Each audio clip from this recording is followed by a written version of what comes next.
Fox has always been known for incorporating meta-elements within the narratives of his video games. Undertale explored the incorporation of RPG game mechanics within its world and plot, along with giving the player a lot of weight over it.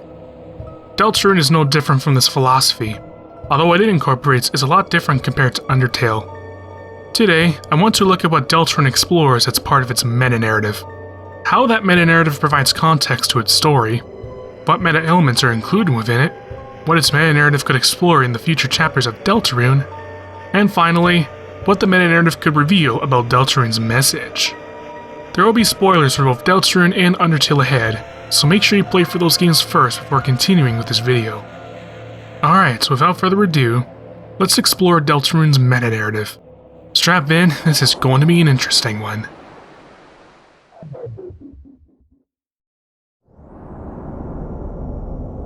Ooh, wait, hold on, pause. I should probably explain what a meta-narrative is first before we continue on, because some people might not know what that term means. So for right now, I'll just have to set this aside and dive into a quick little lesson here. Don't worry, it won't be too bad. Okay, so what is a meta-narrative? You might have heard the term thrown around somewhere before through some other discussions out there, but I think it would be a good idea to explain what it means here. A meta-narrative can be defined as the following. It is an overarching story that explains and provides meaning to instances and experiences by putting them into context. This might sound a little confusing at first, so perhaps a better explanation is in order. Perhaps you might have heard of the term metadata. Metadata is data that provides meaning and context to other data. For instance, the metadata for an image file provides context about the data composing the pixels of that image, including its resolution, format, name, etc. A meta-narrative essentially works off of this exact same concept, where it is a narrative that provides meaning and context to all of the narratives composing that story. The whole picture, if you will. A meta-narrative could also be referred to as a grand narrative or a master narrative because of this. Alright, now that we know what a meta-narrative is, how should we use one? A meta-narrative typically explores a fairly major topic and gives context to either historical events, society, culture, religion, or just life in general. That is typically what they are used for in philosophy. However, I do think that a meta-narrative can explore an idea that's a little more specific. Something that can be explored within the confines of a story, and which can serve to bring context to the events and experiences within that story. Now we're starting to get somewhere with this. So, how does a story incorporate a meta-narrative? First, the writer starts by coming up with a concept to explore. The writer will then construct a meta-narrative that will explore that concept. Then, any other narratives that define the plot, characters, and themes in that story will in some way link back to the meta-narrative, and as a result, that original concept. All of those story elements defined in those narratives will serve as a way to explore the concept proposed by the meta-narrative, well, narratively. This very thing is what Deltarune does with its story. I think by now, we should have all of our bases covered relating to the use of a meta-narrative.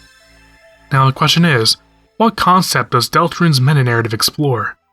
Which brings us back to here.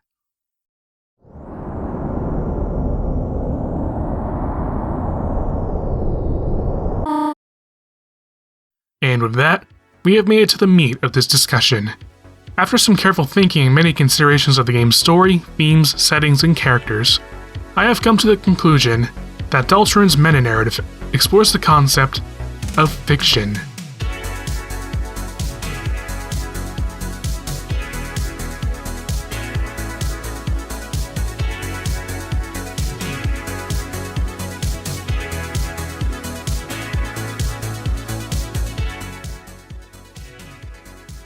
Welcome to the concept of fiction, a game designed to analyze how Deltarune's meta-narrative explores the concept of fiction.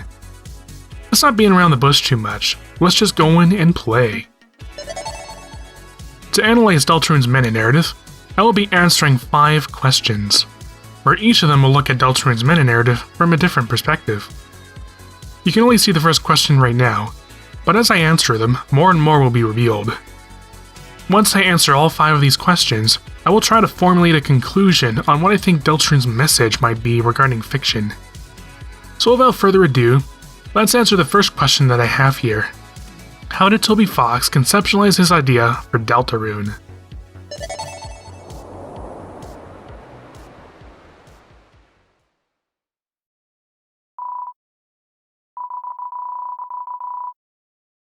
Before we look too far into Deltarune's metanarrative, it is best to get some context on how the original concept that metanarrative is based off of was conceptualized by Toby Fox in the first place. For this one, we're going to need to go all the way back to the very beginning. All the way back to the distant year of 2011. Back in 2011, Toby Fox was away at school. He ended up getting very sick, having a terrible fever that he couldn't get any medicine for. While he was sleeping one night, he had this vivid dream about the ending to a game. Ever since, he felt like he had to make a game with that ending. As of right now, we are unsure on what the contents of that dream were, but during that same year, Toby posted his first tweet on his Twitter account that may or may not make reference to that dream. The edge of the shadow, where reality and dream meet. Fast forward to 2012, Toby tried making a game with this ending using character designs from a card deck made by Qaladan, but in the end, he stopped making it before he even made a single room of that game. Fast forward to 2013, right around when Toby did the Kickstarter for Undertale, he decided that if he ever completed Undertale, his next game would include the elements from Undertale, plus that concept and ending that came from his dream. As we all know, Toby did end up completing Undertale, and to his surprise, it was massively successful.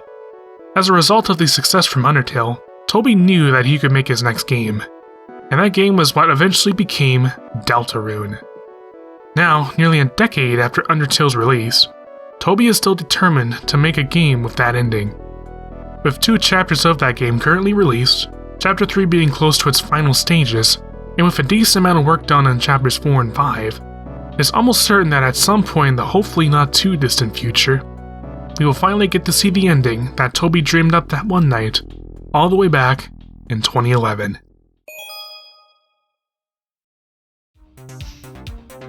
With a little history lesson out of the way, that concludes the first question of the 5 that I want to answer here, thus unlocking the second question that I want to answer.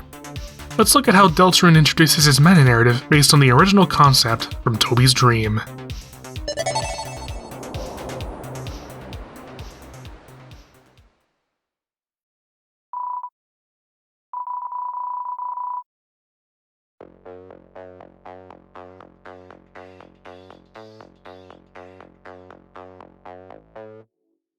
As mentioned before, Deltarune's metanarrative revolves around exploring the concept of fiction. Specifically, this metanarrative explores 4 different aspects of fiction. The first aspect explores how we interact with fiction. The second aspect explores how we create new pieces of fiction. The third aspect explores the benefits that fiction can have on our lives. And lastly, this fourth aspect explores how pieces of fiction can negatively affect us. I will go in depth on how Deltarune explores each of these aspects in the later questions, but for right now, we're just looking at the basics.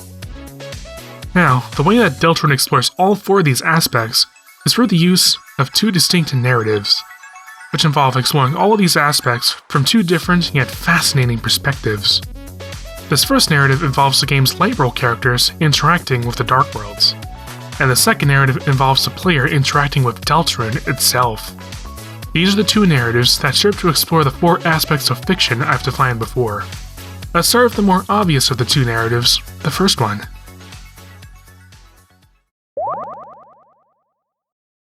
One of the first things Deltarune introduces is the concept of the light world and the dark world. In the light world, which is where many of the game's Lightner characters live, everything is very grounded, and for the most part, logically consistent, working very similarly to our real world.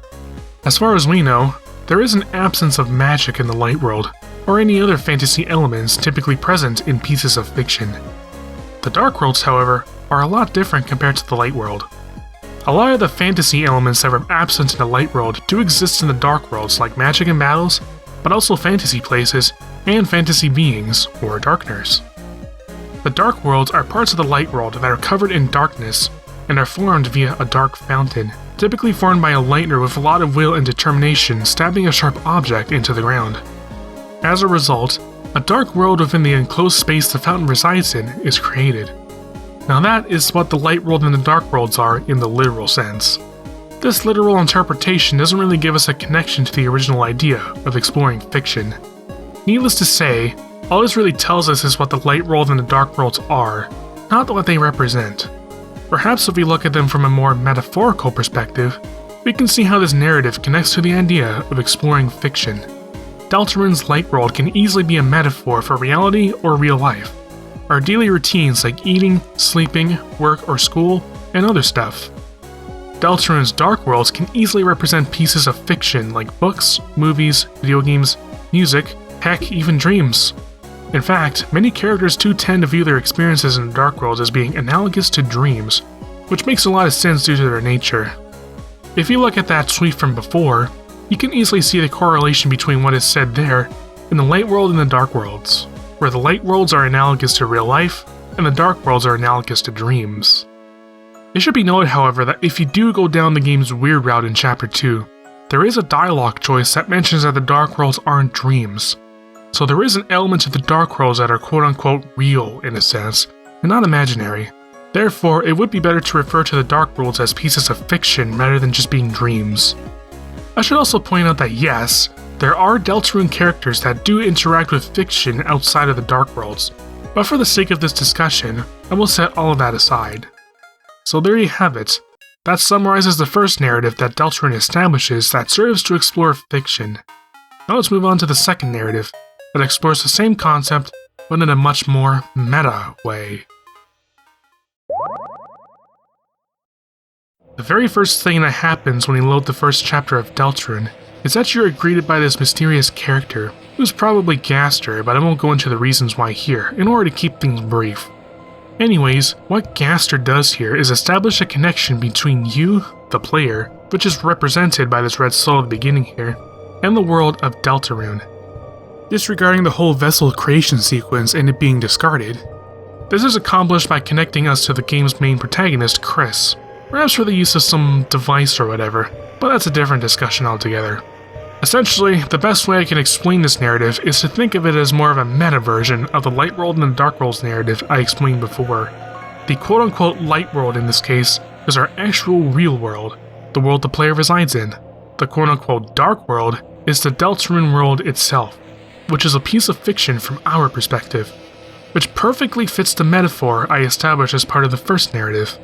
So in a sense, when we open up Deltarune, we ourselves are entering a quote-unquote dark world. It's basically the first narrative, but at a much higher plane of existence. I should also clarify that the Deltarune world sees itself as being real. It is just that from our perspective, it's fictional. This will be important for a point that will come up a little later. And there you have it. That sums up the two narratives that Deltarune establishes that serve to explore the concept of fiction. We are introduced to this external narrative, which is between us, the player, and Deltarune itself. And we're introduced to this internal narrative, which is between Deltarune's characters and the Dark Worlds. I will be referring to these narratives as such from now on. Also, if you've got a keen eye, you might have just noticed something utterly insane with this perspective. If you haven't caught it yet, prepare to be blown away. Much of Deltarune so far has been us interacting with the Dark Worlds, which from an in-game perspective is a piece of fiction. The Light World, which from an in-game perspective is the real world, is actually a piece of fiction from our perspective.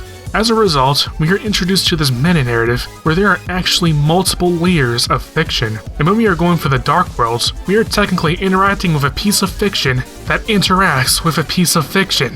In other words, we are 2 layers of fiction deep here. Perhaps I could go even further and say that the fountain that Burley was going to make at the end of Chapter 2 could have made a world that was 3 fictional layers deep from our perspective. What the actual This idea of interacting with multiple layers of fiction may or may not become a very apparent thing in Deltarune's meta-narrative.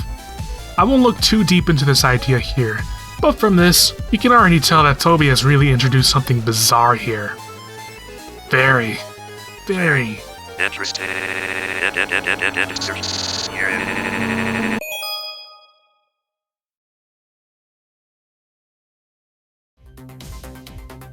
Alright, that concludes the second question. Now that we've laid the groundwork for Deltarune's meta-narrative, we can now look in depth on how these 2 narratives explore those aspects. For my next question, I want to look at those first 2 aspects of fiction, how Deltarune explores both how we interact with and create fiction.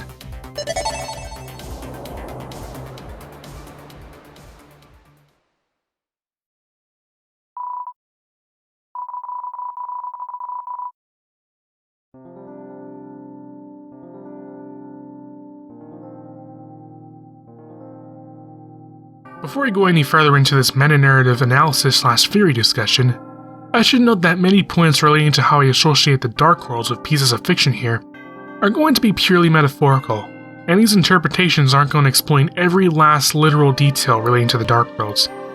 Trying to explain how the Dark Worlds work is an incredibly difficult task, since there are just so many convoluted things to consider when talking about them that may or may not be significant to the story.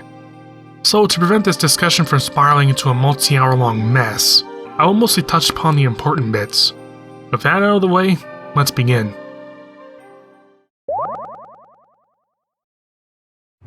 Fundamentally, pieces of fiction are artificially created worlds consisting of characters, experiences, and settings. In other words, they aren't real, at least from our perspective. Now you might be wondering about this notion and asking yourself this question. If I know these fictional worlds aren't real, then why do I still have strong emotional attachments to the worlds from these fictional stories? A pretty interesting quirk of the human mind is that we can, in some way, disregard the artificial nature of a piece of fiction and believe that everything that's happening within it is real. As a result, you become emotionally attached to that fictional world. You become emotionally attached to the characters within it and the struggles those characters go through. In a sense, you have completely immersed yourself within that fictional world. There is a special term that describes this exact phenomenon about the human mind, and it is referred to as our suspension of disbelief. It is what I'll refer to this exact phenomenon as from now on. I believe this is exactly what is going on with Deltarune's characters when they interact with and traverse through the Dark Worlds, and is what Deltarune's meta-narrative explores regarding our interaction with fiction. When the game's characters enter a dark world, or perhaps stumble and fall into one accidentally, metaphorically, they are immersing themselves within a piece of fiction. In fact, Deltarune's characters are immersed to the point where they can physically interact with, navigate through, and be physically affected by that dark world. There are also added stakes in the Dark Worlds, a risk of dying, getting hurt, and being stuck within them forever. Plus, there are also consequences for your actions. All of these combined make the game's characters suspend their disbelief of the artificial nature of the Dark Worlds, believing that they are real, and taking them seriously. Let's look at some examples on how some of Deltarune's characters suspend their disbelief while in the Dark Worlds. The first example is with Susie in Chapter 1's Dark World. She doesn't suspend her disbelief right away, since her initial goal was to get back home, and she didn't care about the world since she fought everything in her path. She does suspend her disbelief eventually, and starts emotionally attaching herself to the world. She makes friends with Lancer, and she really enjoys her experience with him in being a bad guy. She even goes as far as to forget about going home at one point, and it is not until Rousey points that out that she realizes that. Even so, she still has this emotional connection to the Dark World, even at the end when she forces us to say goodbye to Lancer and Rousey before we seal the fountain. It is not until after we seal the fountain that she realizes that everything she just went through might have not been real, including the friends she made in that Dark World, including Lancer and Rousey. She was rightfully upset when she was hit with this realization, but thankfully this was alleviated in Chapter 2. The second example is with Noelle in Chapter 2's Dark World. She goes for the same suspension of disbelief process that Susie did in Chapter 1, although she wasn't as emotionally attached to the Darkners as Susie was. Her experience in the Dark World mostly revolved around reconnecting with her childhood neighbor Chris, and getting more comfortable around Susie and others. The interesting thing with Noelle is that she plays a lot of video games, and as a result, she picks up some of the logic of the Dark Worlds.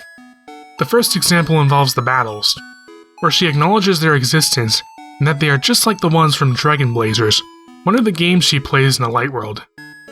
If we even want to include some cut dialogue, the second example involves her noticing that the blocks from one of the puzzles in the Cyber City look like something from Dragon Blazers as well. Despite all of this though, Noelle did still mostly suspend her disbelief of the Dark Worlds, believing all of it is real. At least until this scene where Susie tells her that she is currently dreaming.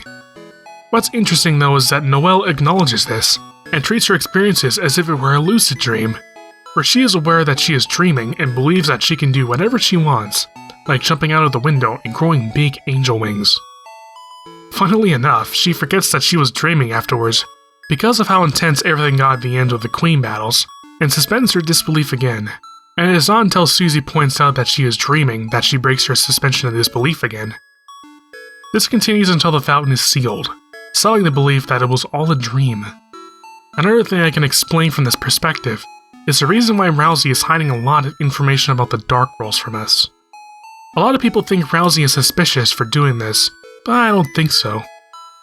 I think the reason why he hides this information from us is because revealing all of that would break our suspension of disbelief of the Dark Worlds, and in a sense negatively affecting the intended experience.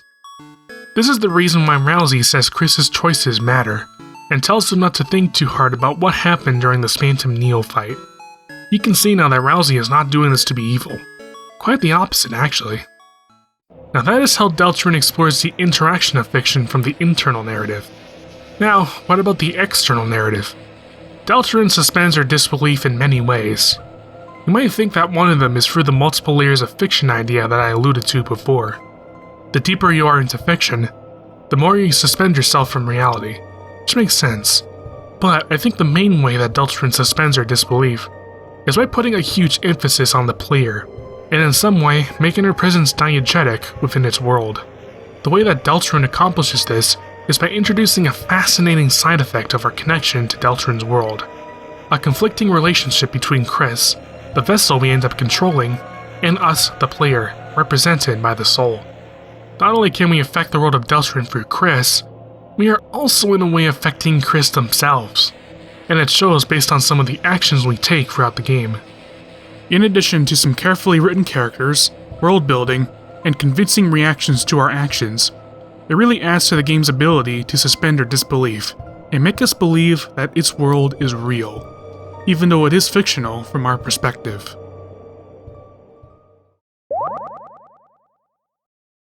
Now that we've represented the game's characters exploring the Dark Worlds as them exploring pieces of fiction, how are creating these Dark Worlds synonymous with creating pieces of fiction?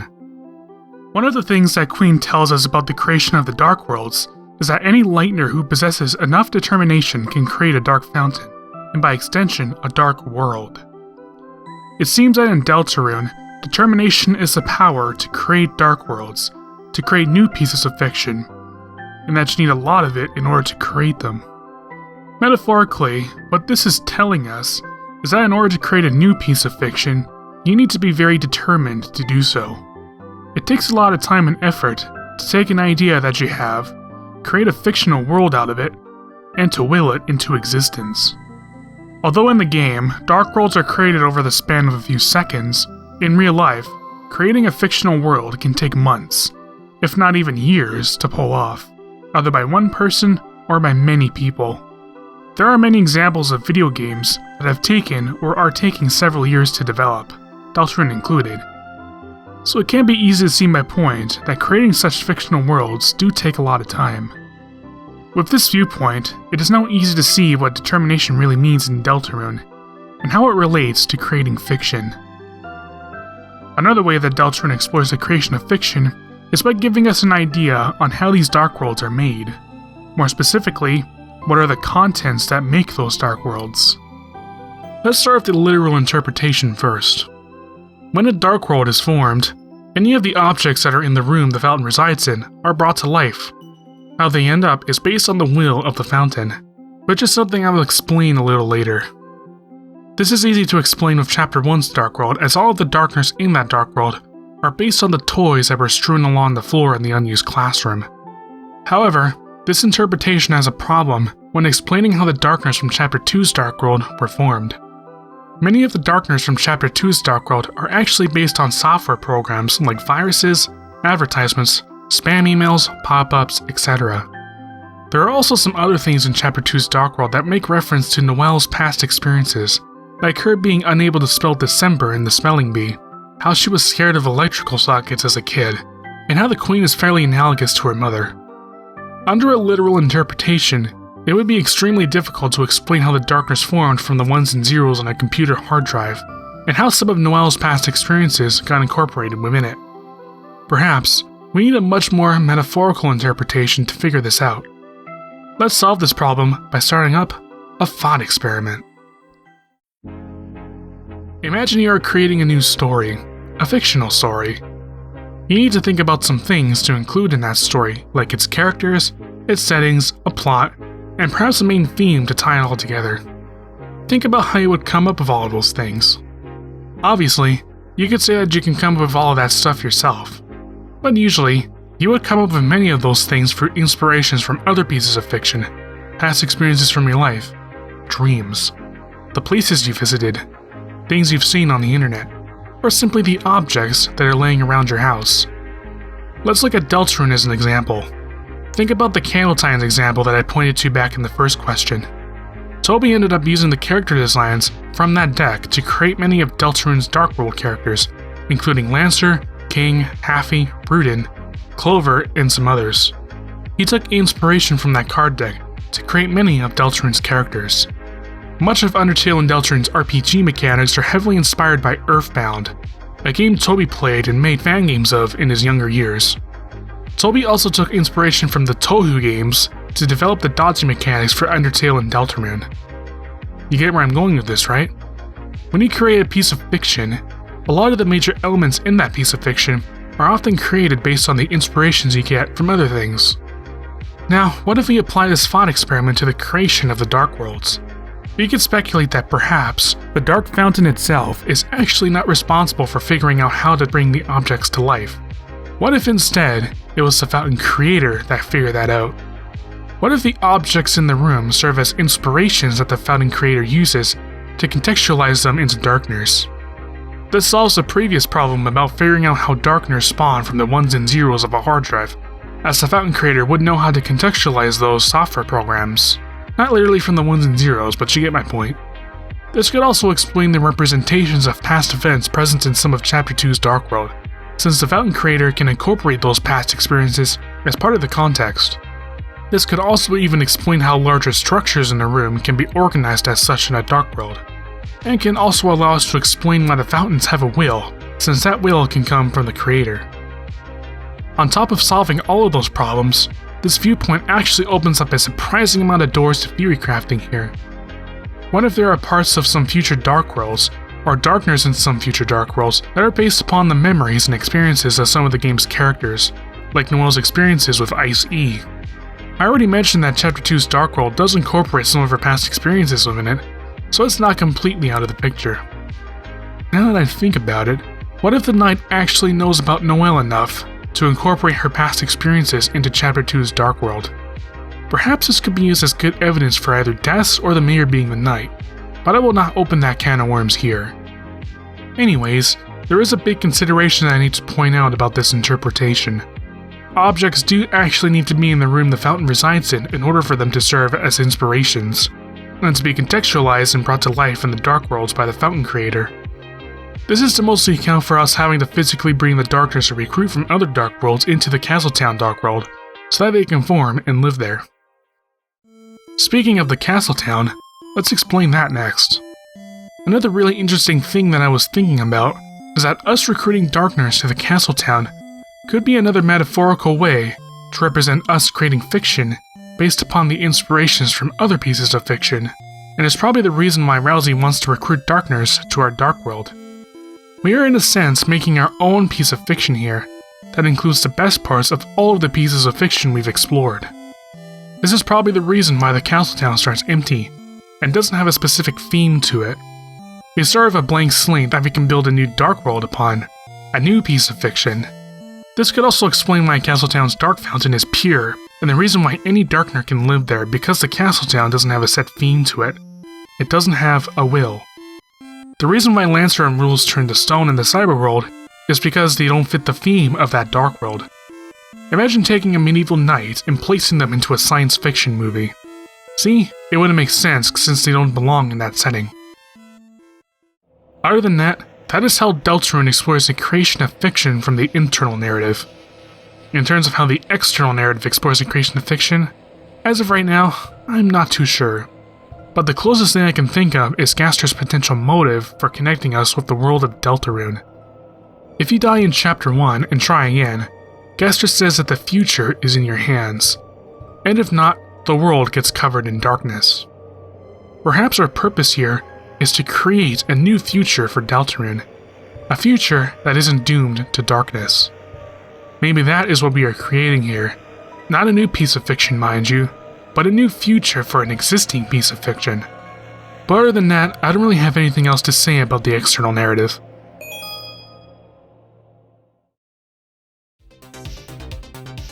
Wow, that question had a lot to explain. With the first two aspects of fiction explained, I think it's time to move on to these last two aspects of fiction that Deltarune's meta-narrative explores. How does Deltarune explore the benefits and downfalls of fiction?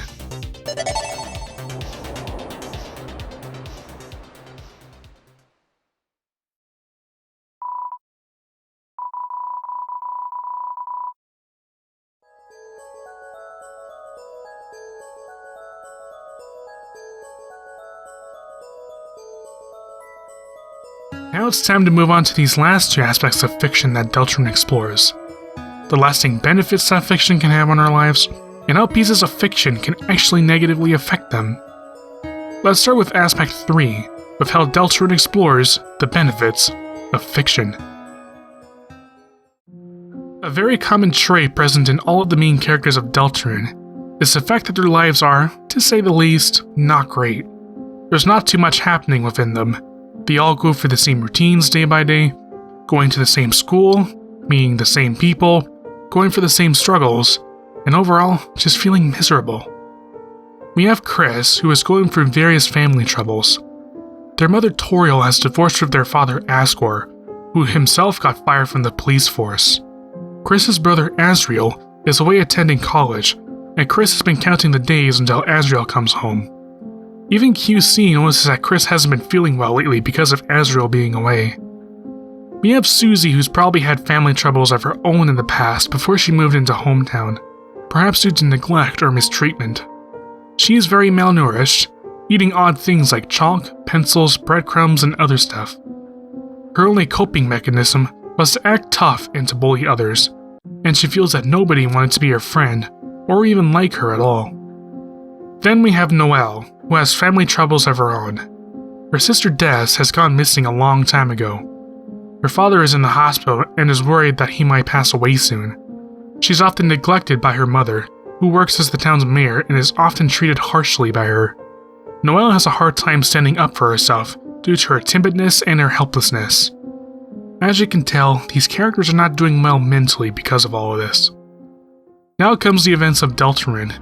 When these characters discover the Dark Worlds, they see them as awesome places that are better than their lives in the Light World, where they can do amazing things like use magic, go on interesting adventures, make new friends, open up about themselves, and improve themselves as characters.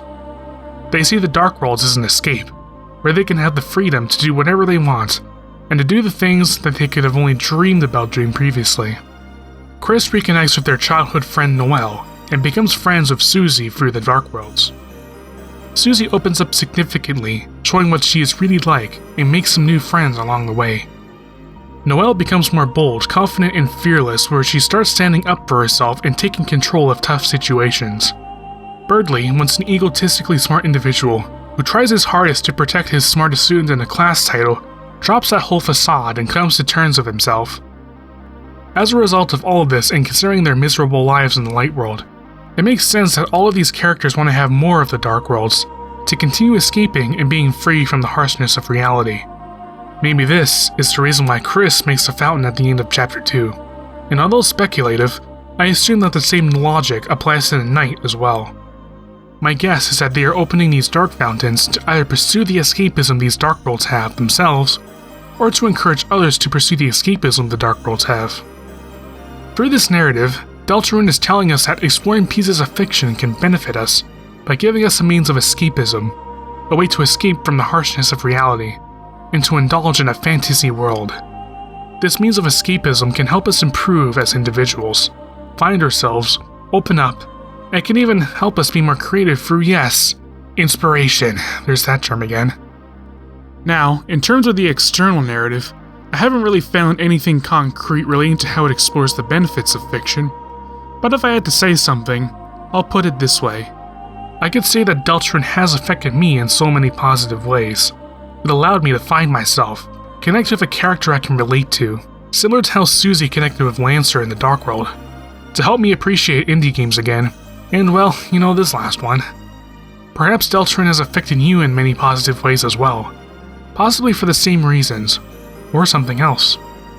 A good example is from Deltarune's inclusion of queer themes, which inspired a lot of people to know about the queer community, or to even become queer themselves, so that they can finally be themselves and to pursue the lives they've always wanted, which is very wholesome. So yeah, indulging in fiction and escapism is great, right? Gosh, we gotta start doing this more so we can stay happy, make ourselves better, and to help us bear the harshness of reality. Right? Fiction, and by extension escapism, is not the sunshine and rainbows that they might seem. And I'm pretty sure Toby knows about this. Hence why I want to get into how Deltarune might also explore how fiction can actually harm you if you venture too deep into it.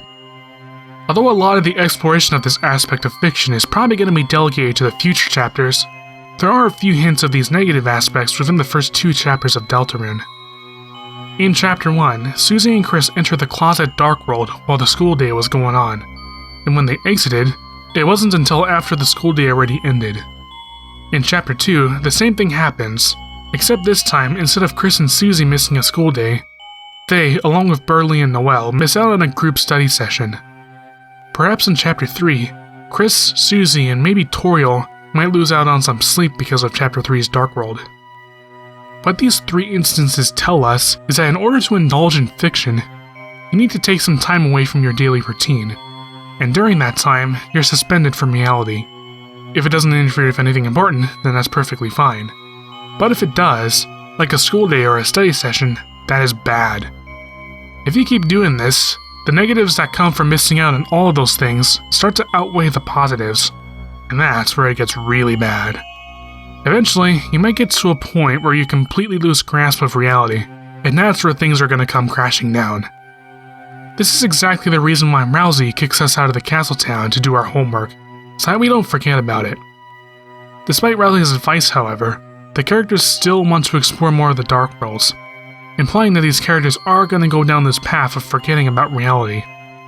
So the question is, how might Deltarune explore what happens when you go too deep into fiction and forget about reality? What if it could get darker than dark?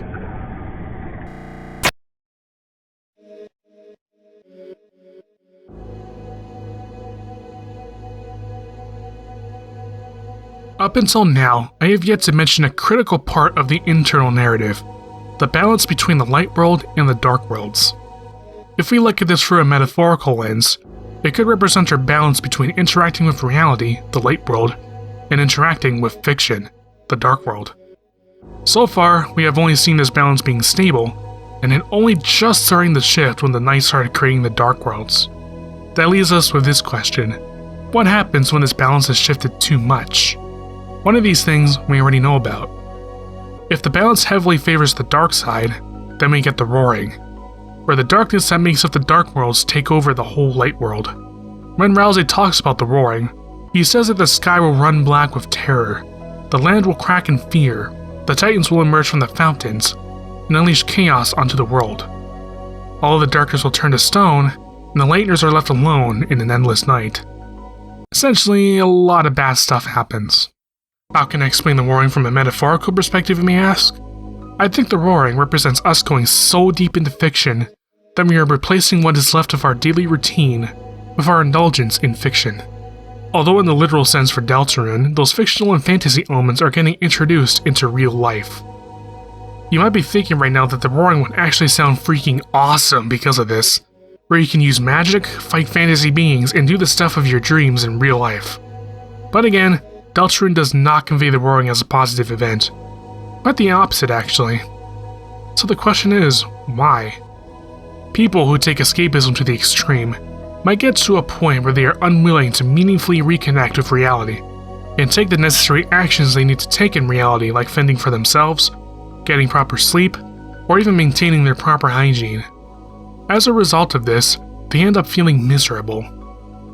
I recall a story that I've heard from the Phasmophobia Twitch streamer Shui, where she was in line to get one of the new expansion packs for World of Warcraft, and noted the horrible smell while she was in that line.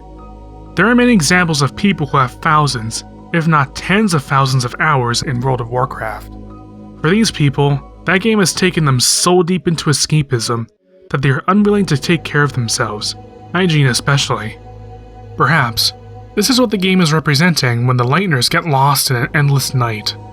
It is this struggle of getting stuck within the grasp of escapism and being unable to reconnect with reality. So that's what happens metaphorically when the balance between light and dark shifts too heavily to the dark side. Now, what might happen when the balance shifts too heavily to the light side? I doubt that Toby's going to explore this, but I'll give it a try anyway. Metaphorically, it could represent us solely forgetting about fiction entirely and sticking to reality. Basically, what your life would be like without books, movies, video games, or music, which I think all of us could agree would make our lives a lot more miserable if it was like that. So in summary, if we go too far into fiction, or forget about fiction entirely, we would feel miserable. But if we keep this balance between fiction and reality, we would be much happier and the world will be in order. This is exactly why Rousey wants us to seal the fountains, or if the warring happens, banish the angels' heaven, so that we can restore and maintain this balance between light and dark, and to ensure that the world stays in order. Perhaps, our main goal of the Castle Town is to create a piece of fiction that anybody can enjoy, and take escapism in, without the need to create additional dark fountains, and cause cataclysmic events like the Roaring. Maybe that is the happy medium that Rousey is achieving with Castle Town.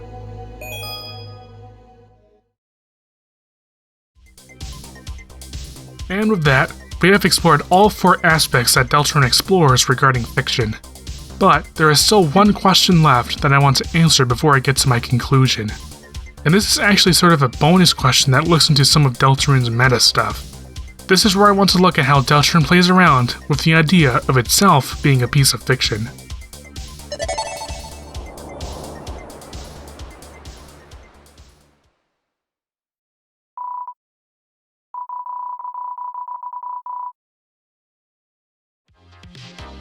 Let's start this question off with a thought experiment. Think about all of the books you've read, all of the movies and TV shows you've watched, or even some of the video games you've played. Have you ever wondered that no matter how many times you've read that book, watched that movie or TV show, or played that video game, all of the same stuff happens? How the same events happen, how the characters go for the same arcs, how the ending stays the same, or for the case of some video games, how you go for the same levels and worlds?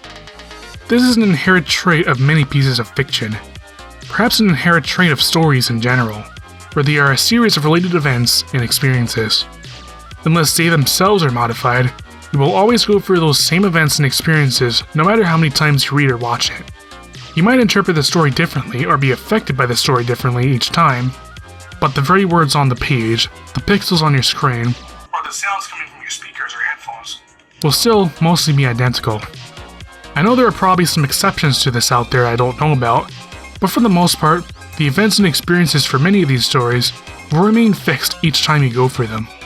Stories that are incorporated into video games can shake this up a little bit. Although many video games do still follow a fixed progression where you generally go through the same levels, worlds, scenes, boss fights, and ending, because of the very nature of video games, it becomes possible for you to go through different events and experiences each time you play through them, despite the code for that game staying the same.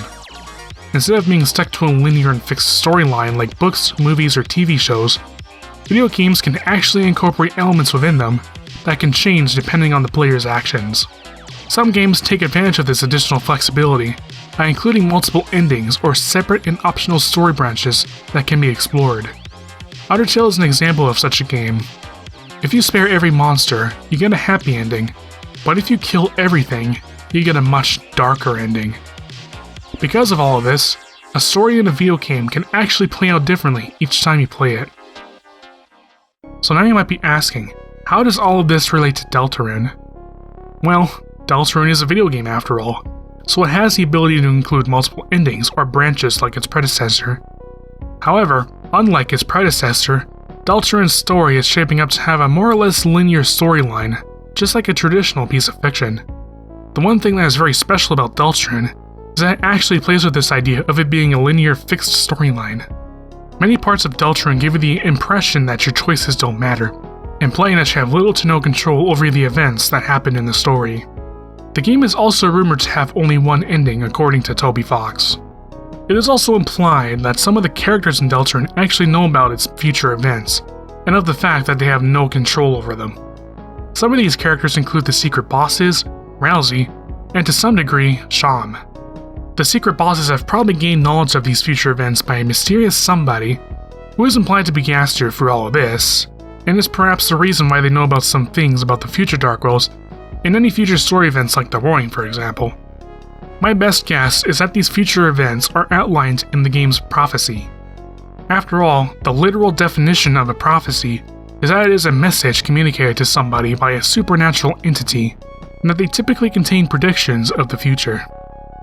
It is likely that this prophecy originated from Gaster, since if you went to Deltarune's website back in 2017, an excerpt of the prophecy could be found in Wingdings there, and we all know that a key characteristic of Gaster is that he speaks in Wingdings. This could also imply that Rousey, who is the one that tells you about the prophecy, has also been contacted by Gaster, and has gotten the prophecy from him. After all, the prophecy was foretold by time and space, so it's pretty likely that it was him. Maybe Gaster also revealed this prophecy to the secret bosses. Maybe that is the reason why the secret bosses went mad, is because of them knowing about the story events contained within this prophecy, and as a result, their inherent lack of control over them. Chevel accepted this fact and stuck to the philosophy that he could do anything, then his actions had no consequences. Spamton tried to desperately revolt against this fact, even trying to get Chris to help out at one point, but was ultimately left helpless by the inherent lack of freedom he had. This whole linear and fixed series of events contained within the prophecy is what I think is at the core of Deltarune's theme of freedom.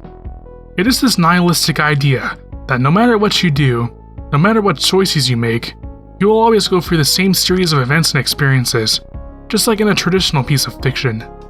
I should also clarify that even though the events that we go through might stay the same no matter what we do, that doesn't mean that any choices we make will be meaningless, or that we will end up the same by the end. Choices do still matter on a smaller scale, they just don't matter in the grand scheme of things. So you might be asking yourself, is there a way that I can make choices that matter in the grand scheme of things? Is there a way that I can break out of this predetermined destiny and change what happens in the story? This very question is the exact thing that is answered with the Weird Route. The Weird Route is a super secret route of Deltarune that is essentially that attempt to change destiny, to break from the predetermined events and experiences that are set up within the prophecy. From a more video game perspective, it metaphorically represents us trying to break the game and to explore out of bounds of what is intended, just to see what is possible, and this whole ordeal is disguised as an obscure and creepy video game creepypasta. As a result, there just so happens to be a character in Deltarune who has a knack for breaking video games and finding bizarre secrets within them. That character being, once again, Noelle Holiday. Many of her blog posts contain instances of her finding these creepy glitches and secrets in her favorite games. Noelle just so happens to also be the key to Deltarune's Weird Route, at least in Chapter 2. With the fictional and video game nature of the Dark Worlds, it just so happens to make sense that she would be the one that could break that Dark World. Is this a coincidence? I'm not too sure, but to me, it just feels somewhat intentional. The way that we were able to break this Dark World is through her ice spells, which when cast on enemies prevents them from running away, making it possible to kill them. Combined with some other nonsensical manipulation, we are able to use Noelle to completely divert the plot of Chapter 2, and to some degree, the entire story. We were able to make choices that mattered on a much larger scale. Rousey, who knows what is supposed to happen via the prophecy, gets dumbfounded and confused when he realizes that somehow we changed the course of the entire Dark World, which to some degree he believes is impossible. Perhaps metaphorically, Deltarune's Weird Route represents her knack for trying to find every single secret or glitch a video game has to offer, either for speedrunning purposes, to do it just for fun, or to break the bounds on what is actually possible. Seriously, there is an example of a game that has broken so much, you can literally escape the bounds of its reality and go to parallel universes. And all of this is done just so that a specific button is pressed less often. Maybe, this whole finding secrets and breaking the game thing could become a major part of Deltarune's meta-narrative in the future chapters. It already is with these secret eggs hidden in the Dark Worlds, the secret bosses, and most importantly, Death's Holiday. Perhaps, Noelle's ability to find secrets and glitches in video games could translate into her desperate search for her lost sister Des. Perhaps, Des represents the secret to be found.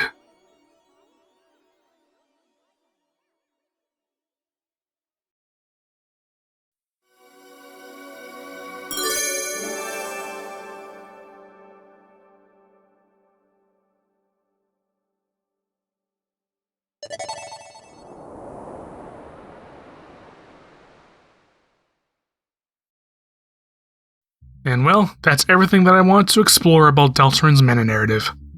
So, what do I do in terms of a conclusion? What is the main takeaway of this discussion? What I can definitely say is that Deltarune is going to be absolutely insane. Toby Fox has got something wild brewing up here with this game, both from a storytelling perspective and from a metatextual perspective.